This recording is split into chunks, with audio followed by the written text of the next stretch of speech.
Ricky Pratama dan Muhammad Zaki Ashraf menjadi pemain kloter terakhir untuk menggenapi 36 penggawa yang dipanggil Shin Tae-yong untuk menjalani pelatnas bersama timnas Indonesia U20 di Turki dan Spanyol. Pemanggilan dua anak muda ini sempat mendapat penolakan PSM sebagai klub pemilik pemain tersebut. Pelatih PSM Makassar, Bernardo Tavares mengatakan alasan tak melepas kedua pemain itu dikarenakan beberapa hal. Salah satunya, pemain muda yang sebelumnya dipanggil ke timnas Indonesia untuk pemusatan latihan mengalami penurunan performa. Ada pengalaman ketika tiga pemain PSM, Ricky, Rafli Asrul dan Edgard Amping dipanggil pada waktu Piala Presiden, kata Bernardo Tavares. Setelah kembali, mereka tidak bisa berkompetisi dengan baik di dalam tim dan tidak perform di awal-awal liga. Mereka tak berkembang di sana, setelah kembali kita tidak bisa pakai mereka, ujar Bernardo.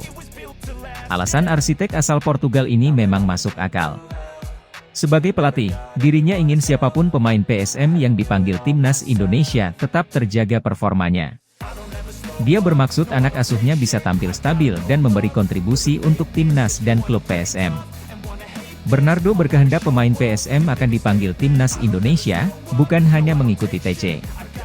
Tetapi, hanya untuk pertandingan yang kompetitif. Jadi saya juga berpikir mereka kadang dipanggil untuk pertandingan friendly match.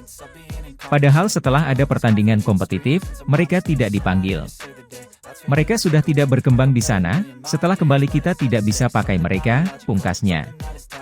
Sikap manajemen PSM dan Bernardo Tavares melunak, karena kelanjutan kompetisi BRI Liga 1 belum ada kejelasan pasca tragedi Kanjuruhan. Ricky Pratama dan Muhammad Zaki Ashraf pun menggenapi dua pemain asal klub berjulukan Juku Eja yang lebih dulu tercantum di skuad timnas Indonesia U20, yaitu Edgard Amping dan Muhammad Rafli Asrul. Shin Tae-yong tentu saja tak asal memilih pemain untuk TC di Eropa. Termasuk pemanggilan Ricky Pratama dan Muhammad Zaki Ashraf. Capaian PSM sebagai satu-satunya kontestan Liga 1 yang belum terkalahkan pasti jadi pertimbangan Shin Tae-yong. Arsitek asal Korsel tersebut juga menilai persaingan di internal PSM membuat pemain bekerja keras demi merebut posisi di tim. Apalagi Bernardo Tavares lebih mengutamakan kesiapan individu dan memberi jam terbang untuk pemain muda.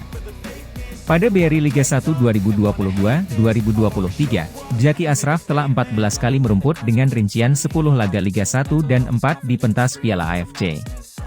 Sedangkan Ricky Pratama 3 kali tampil di Liga 1 dan sekali di Piala AFC. Ricky adalah top skorer di EPA U18.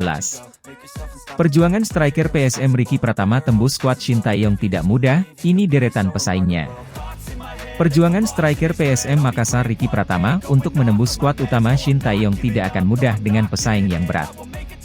Saat ini pemain muda PSM Makassar Ricky Pratama mengikuti pemusatan latihan, TC, Timnas Indonesia di bawah pelatih Shin Tae-yong. Tak hanya Ricky Pratama, PSM Makassar juga melepas Zaki Ashraf untuk ikut pemusatan latihan Timnas Indonesia U20 atas panggilan dari Shin Tae-yong. Kedua pemain PSM Makassar tersebut bersama 32 pemain lainnya akan mengikuti pemusatan latihan Timnas Indonesia U20 di Antalya, Turki dan Spanyol. Kabarnya, Ricky Pratama sudah bisa bergabung dengan Timnas Indonesia U20. Jagoan Juku Eja tersebut masuk dalam rombongan yang berangkat ke Turki pada Sabtu, 15 Oktober 2022. Alhamdulillah sudah bisa gabung ke Timnas, kata Ricky Pratama dilansir laman Tribun Timur. Mind games, but instead of say something not illogical, something that is topical.